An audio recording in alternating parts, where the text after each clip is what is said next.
สวัสดีวันอาทิตย์ที่สดใสเนาะพรุ่งนี้เป็นวันทำงานแล้วก็จะบอกว่าสู้ๆนะทุกคนนะไม่ทำงานเราจะไม่มีเงินกินก่อนที่จะกลับบ้านทัดแมวอย่างเราก็ต้องไว้ทักทายเจ้าแมวนี้ก่อนค่ะนะเขาน่าจะเป็นแมวจรนะทุกคนแล้วดูแววตาเขาสิตาเขาเหมือนแบบเป็นอะไรนะไม่แน่ใจเหมือนกันตาอะไรตาต้อเหรอเห็นแบบนี้แล้วมันก็น่าสงสารนะทุกคนโทษคนเรานี่คือตอนอยากเลี้ยงก็อยากเลี้ยงแต่พอตอนจะทิ้งก็คือไม่คิดเลยตอนที่อยากเลี้ยงนั่นคือเป็นยังไงก็เหมือนกันเลยกับเจ้าเสือคือตอนนั้นนะก็ไม่ได้อยากเลี้ยงเขาหรอกทุกคนแต่ว่าปัวเขามีแพทย์แล้วทุกวันนี้เขาก็อยู่กับฉันค่ะเป็นแมวที่อยู่ด้วยกันโดยที่ไม่ได้ขังนะแล้วก็ไม่ได้หนีไปไหนด้วยแล้วเจ้าเสียไปมันกินข้าวยังไงถ้วยข้าวค่ำขนาดนั้นนะแมวก็จะวิ่งเล่นโฮเซลกันแถวนี้แหละส่วนเราก็จะมามะม่วงไปกินนะคะแล้วก็คือเช่นเคยค่ะเจ้าเสือกินน้ำวันละ8 โอ่งแต่ว่าวันนี้จะแตกต่างโซยเขาดูซิว่าเจ้ากินน้ำแบบจังได้เขาก็ค่อยเอามือน้อยๆค่ะเขี่ยเอาน้ำมาแม่ตอนนี้คือจะกินหรือว่าจะล้างเท้า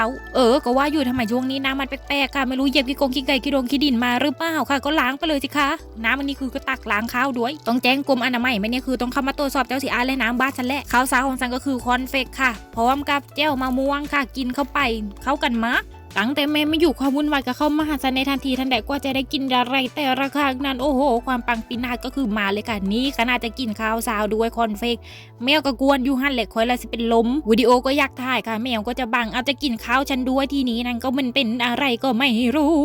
แล้วไอ้ตัวที่กวนนั่นก็คือมีแค่ตัวเดียวนั่นก็คือเจ้าเสี่ยฟูค่ะฉันก็เทเสร็จแล้วเสร็จทุกคนฉันก็อยากจะโซให้ดูคนดูฉันจะโซได้ยังไงล่ะในเมื่อเจ้าเสี่ยฟูมันบังฉันอันนี้คือมาโซเงินไม่ได้จะอวดรวยแต่อย่างใดนี่คือค่าอาหารของแมวที่โอ้โหแค่เงินด้วยนะเนี่ยเห็นไหมเหรียญ10 เหรียญ5แล้วก็คุยกับเจ้าเสี่ยฟูว่าฟูแกต้องรอฉันตรงนี้นะคือมาช่วยยกอาหารค่ะอาหารน่าคือไปซื้ออาหารอยู่ค่อนข้างไกลแต่หน้าบ้านก็มีขายอาหารแต่ไม่ซื้อไงสภาพรถกับสภาพสังควรจะสงสารอะไรก้อนดีเสื้อไหมเป็นคนที่มีบาปเยอะจริงๆนะครับมาตอนเช้าว่าจะขี่รถไป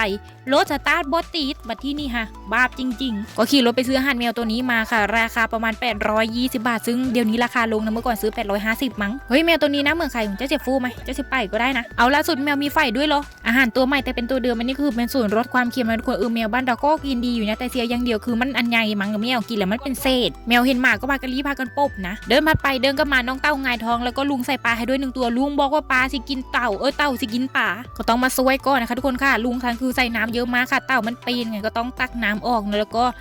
เอาเขาลงคือนี่ก็กลัวนะทุกคนโอ้ยกระปี้กระเป๋ามาค่ะความดีของเขาและก็ความปังปุริเยยังไม่ได้จบแค่นี้ค่ะพรุ่งนี้คือมีตัวอย่างมาให้ได้ดูด้วยความวุ่นวายก็คือเกิดมากอยากรู้แล้วใช่ไหมว่าเป็นยังไงขึ้นไปได้ไงต้องติดตามพรุ่งนี้เลยแล้วมาลุ้นกันดูสิว่าสันน่ะต้องช่วยชีวิตใครก่อนดีระหว่างนกแมวแล้วก็ตัวฉันไปค่ะทุกคนไปแล้วนะฝากกดไลค์กดแชร์กดซับสไครต์แล้วเจอกันใหม่คลิปหน้า